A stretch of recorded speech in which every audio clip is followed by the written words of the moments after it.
चलिए ये क्वेश्चन देखते हैं अपन, question number 60।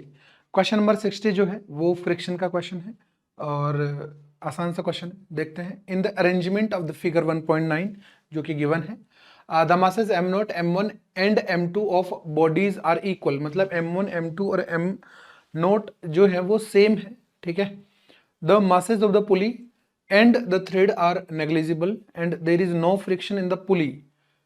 Find the acceleration W with which the body m0 comes down and the tension of the thread binding together the bodies m1 and m2 if the coefficient of friction between the bodies and the horizontal surface equal to mu नहीं k है।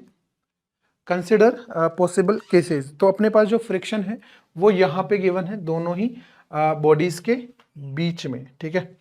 तो ये अपने पास diagram है, ठीक है। अब यहाँ पे अपने पास सबसे पहले क्या है, सबसे पहले अपन इसकी एफबीडी बना लेते हैं, ठीक है। तो एफबीडी के लिए देखो यहाँ पे डाउनवर्ड डायरेक्शन में m0 g लगेगा। तीनों का मासेस जो ना वो सेम गिवन है, लेकिन अपन ऐसे करते हैं तीनों को अलग अलग मासेस से ही सोल्व कर लेते हैं, m0, m1, m2 से। फाइनली जो रिजल्ट्स अपने पास आएंगे उन रिजल्ट्स में अपन वैल्यूज पुट कर लेंगे, है ना, इक्वल अगर पॉसिबल है तो, है ना।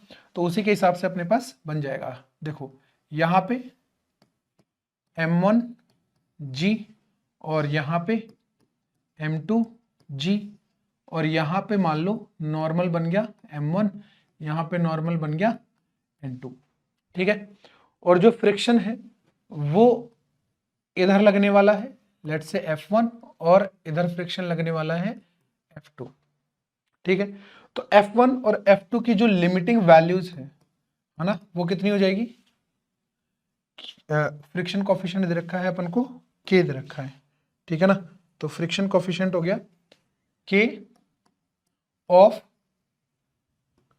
m1 इंटू जी और friction limiting K m2 into g. और ये जो सिस्टम है, इस पूरे सिस्टम को खींचने वाला फोर्स कौन सा है, m0 g। अब यहां पे अगर मैं बात करूं सबसे पहले केस 1 की, ठीक है। अब रोकने वाले फोर्सेस हैं पूरे सिस्टम को F1 और F2, और चलाने वाला है, खींचने वाला है m0 इंटू जी। तो केस 1 में अगर मैं ऐसे लिखूं कि F1 प्लस F2, अगर ये दोनों बड़े या बराबर हो जाते हैं m0 g के, तो सिस्टम कैसा रहने वाला है, system will be at rest, मतलब जो एक्सेलरेशन आएगा दैट विल बी 0, ठीक है। सेकंड केस की अगर अपन बात करें, कौन से केस में, जिसमें ये जो अपने पास F1 प्लस F2 है ये अगर कम है किससे, m0 इंटू जी से, तो अब सिस्टम ये चलना चालू करेगा। तो देखो कैसे चलेगा, यहां पे अपने पास ये टेंशन मान लेते हैं अपन T1, और ये भी टेंशन अपने पास रहेगी T1, क्योंकि थ्रेड का मास अपन को गिवन नहीं है, तो हर एक पॉइंट पे टेंशन सेम रहेगी। यहाँ पे T2 और यहाँ पे भी अपने पास हो गया टेंशन T2, ठीक है। तो एक तो अपन क्या कर लेते हैं, पूरे सिस्टम के ऊपर इक्वेशन लगा लेते हैं, this plus this plus this. इस पूरे सिस्टम को अपन ओपन कर लेते हैं और ऐसे हॉरिजॉन्टल रख लेते हैं। मतलब कैसे, ये है अपने पास m0 और ये है अपने पास m1 और ये है अपने पास m2। m0 पे इस डायरेक्शन में फोर्स लग रहा है m0 g, यहां पे टेंशन है T1, यहां पे टेंशन है T1, और यहां पे एक फोर्स लग रहा है m1 नहीं F1, और यहां पे जो फोर्स लग रहा है दैट इज F2, और यहां पे T2, और यहां पे भी T2, N1 लग रहा है ऊपर और M1G ऐसे, और यहां पे M2G ऐसे और N2 ऐसे। तो ध्यान से देखो, ये जो M0G है ये राइट में नहीं लगेगा, ऑब्वियस सी बात है।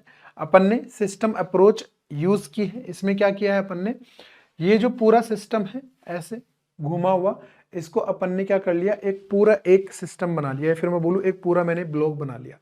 इसके ऊपर एक फोर्स ये वाला जो लग रहा है इसको मैंने राइट में मान लिया, और जो बाकी सारे लेफ्ट में लग रहे हैं वो लेफ्ट में ही है, ठीक है ना, इस तरीके से। तो यहाँ पे देखेंगे F2 और F1 इसको रोकने की कोशिश करेगा, m0g इसको चलाएगा, तो अपने पास जो सिस्टम के ऊपर नेट फोर्स है ना, मान लो कि पूरा सिस्टम जो है वो इस डायरेक्शन में W एक्सेलरेशन से चल पड़ा, तो W एक्सेलरेशन जो मैं लिखूंगा वो क्या लिखूंगा, देखो m0 into g minus F1 minus F2 divide by total mass m0 plus m1 plus m2। ये आ गया अपने पास इसका एक्सेलरेशन।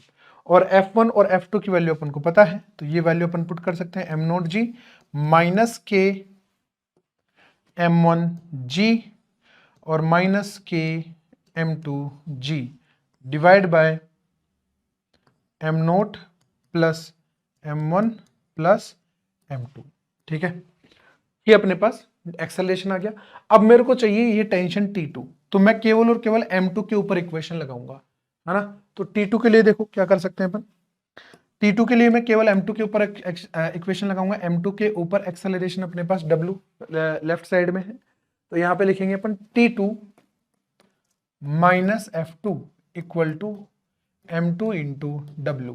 तो T2 जो होगा that is equal to F2, F2 अपने पास कितना है K m2g plus m2 into W, और डब्ल्यू अपन ने पहले ही कैलकुलेट कर लिया है। अगर मैं सबका मास सेम मान लेता हूं तो यहाँ पे देखो m0 m1 m2 ये सारे के सारे आके कैंसिल हो जाएंगे, तो यहाँ से अगर मैं सबका मास सेम मान लूँ तो यहाँ पे m1g कॉमन आ जाएगा, 1 माइनस ट्वाइस ऑफ k बनेगा, तो 1 minus twice of k divide bye, और यहाँ पे mg कॉमन आ जाएगा डिवाइड बाय 3m, ठीक है ना। तो यहाँ पे जो w बनेगा that will be equal to 1 minus of twice of k divide by 3, और ये आ गया g। अगर तीनों का मास सेम है तो, ठीक है ना, तो इस प्रकार से इसको कर पाएंगे। चलिए।